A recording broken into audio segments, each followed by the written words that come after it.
Have you ever looked up at the sky, seen a massive metal bird soaring effortlessly, and just wondered, how does that even work? A giant, heavy machine, just hanging in the air. It seems like magic, but it's actually pure, beautiful science. Today, we're going to demystify flight and break down exactly how airplanes conquer gravity. Let's start with the basics. 4 fundamental forces are always at play when a plane is in the air: lift, weight, thrust, and drag. Think of it as a constant tug-of-war in the sky. Weight is simply gravity pulling the plane down. To fly, we need an opposing force pushing it up, and that force is called lift. So, where does lift come from? It's all about the wings. Look at a plane's wing from the side. It's not flat, right? It has a special curved shape, called an airfoil. The top surface is more curved than the bottom. As the plane moves forward, air splits to flow over and under the wing. Because the top surface is longer, the air traveling over it has to move faster to meet up with the air from the bottom at the same time. Now, here's the key principle. Thanks to a smart guy named Daniel de Bernoulli, principle states that faster-moving air has lower pressure. So, you have low pressure on top of the wing and higher pressure underneath it. What happens when you have high pressure below and low pressure above? The high pressure pushes up. That upward push is lift. When the lift generated by the wings becomes greater than the plane's weight, it takes off and climbs. It's like squeezing a tube of toothpaste. The pressure pushes the contents out. Here, the pressure pushes the entire plane up.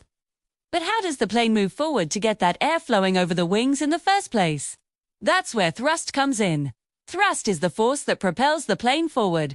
On most commercial jets, this power comes from massive jet engines. These engines suck in a huge amount of air at the front, compress it, mix it with fuel, and ignite it. This creates a powerful hot gas that blasts out the back at incredible speed.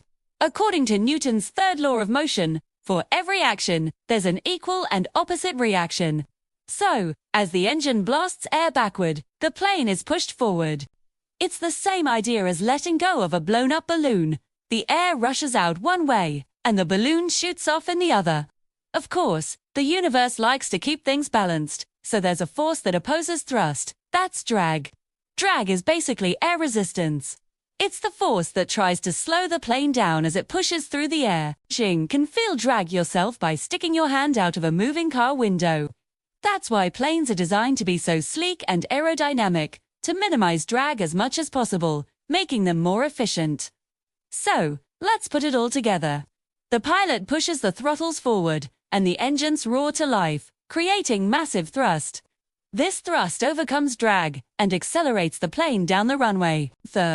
As it gets faster, more and more air flows over the specially shaped wings. The faster airflow on top creates a low-pressure zone, generating lift. Once the lift is strong enough to overcome the plane's weight, voila! The plane lifts off the ground and into the sky. Once airborne, the pilot uses various control surfaces to steer the plane, called pitter. On the tail, you have the rudder for turning left and right, and elevators for pitching the nose up or down. On the wings, you have ailerons, which work in opposite directions to roll the plane, allowing it to bank into turns, just like a bicycle. By constantly balancing these 4 forces: lift, weight, thrust, and drag, a pilot can climb, descend, turn, and cruise at a steady altitude. 2. An incredible dance of physics and engineering. So next time you're on a flight or just see a plane overhead, you'll know it's not magic. It's a masterful application of science that allows us to travel the world. Thanks for joining me on this deep dive into the science of flight. If you found this fascinating, make sure to hit that like button and subscribe for more explorations into how our world works. Fly safe, and see you in the next video.